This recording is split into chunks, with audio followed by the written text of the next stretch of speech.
Again. Nice to see you again.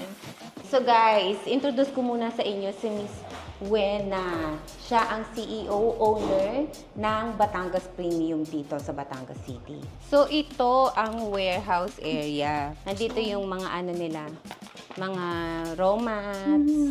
So, ito yung mga raw materials, mga powders, Oo. yung mga soy sauce and Ito everything. yung mga pang marinate.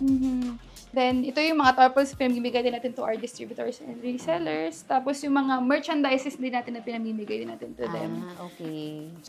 So, ito po yung mga awards natin. So, we've been Ay, good morning. awarded.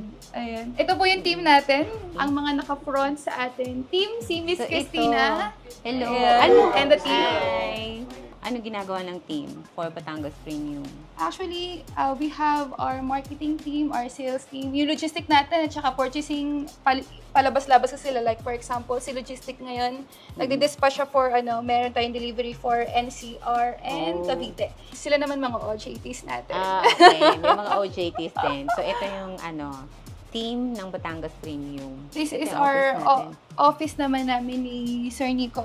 So if kailangan namin ng mga closed door meetings, like so dito kami nag-uusap. Ang ganda, ha?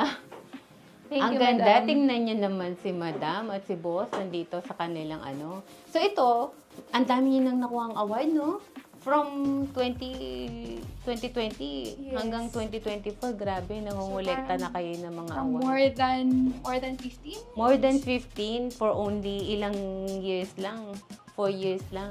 Excited na ako. Gusto ko nang makita ang mga longganisa. Punta tayo dun sa malaking committee.